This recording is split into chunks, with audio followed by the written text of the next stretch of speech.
একের পর এক হুমকি ইমেলকে কেন্দ্র করে ফের বোমা আতঙ্ক বীরভূমে। এবার সিউড়ি ডিভিশন অফিসে আসে একটি আতঙ্কজনক বার্তা, যেখানে দাবি করা হয় জেলার বিভিন্ন পাসপোর্ট সেবা কেন্দ্রে বোমা রাখা হয়েছে এবং বৃহস্পতিবার দুপুর 1:15 নাগাদ বিস্ফোরণ ঘটানো হতে পারে। এই হুমকি মেলের সামনে আসতেই প্রশাসনের মধ্যে ব্যাপক চাঞ্চল্য ছড়ায়। তড়িঘড়ি সিউড়ি ডিভিশন অফিস থেকে রামপুরহাট পোস্ট অফিসে ইমেল পাঠিয়ে বিষয়টি জানানো হয়। বাড়তি সতর্কতা নেওয়ার নির্দেশও দেওয়া হয়। খবর পাওয়ার পর রামপুরহাট পাসপোর্ট সেবা কেন্দ্রের তরফে সঙ্গেই রামপুরহাট থানার আইসির সঙ্গেও যোগাযোগ করা হয়। পুলিশ বিষয়টিকে অত্যন্ত গুরুত্ব সহকারে খতিয়ে দেখতে শুরু করেছে বলে জানা গিয়েছে। সংশ্লিষ্ট এলাকায় নজরদারি আরও বাড়ানো হয়েছে।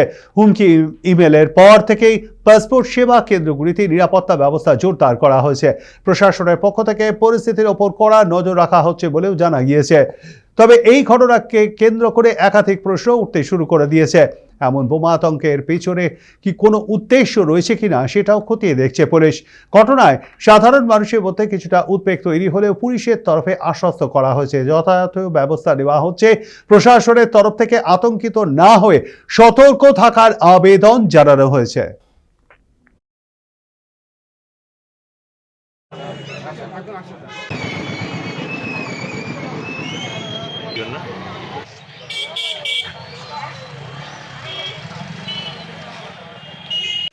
উনি আমাদেরকে মেল করেন যে তামিল একটা স্কোয়াড তারা হচ্ছে বিভিন্ন প্রান্তে RDX ব্লাস্টের একটা প্ল্যান ছকেছে এবং তারা বেছে নিয়েছে বিভিন্ন পোস্ট অফিসের যে সমস্ত পাসপোর্ট সেবা কেন্দ্রগুলো আছে সেই সমস্ত জায়গায় তারা প্ল্যানিং করেছে এবং তাই সকল জনসাধারণকে অ্যাওয়ার করার জন্য, যেহেতু আমাদের প্রতিষ্ঠানটা হচ্ছে জনসেবামূলক প্রতিষ্ঠান, তাই কাস্টমারদেরকে অ্যালার্ট করার জন্য এবং সমস্ত স্টাফ তাদেরকে অ্যালার্ট করার জন্য ডিভিশন অফিস থেকে বলে যে আপনারা ইমিডিয়েট থানাতে খবর দিন।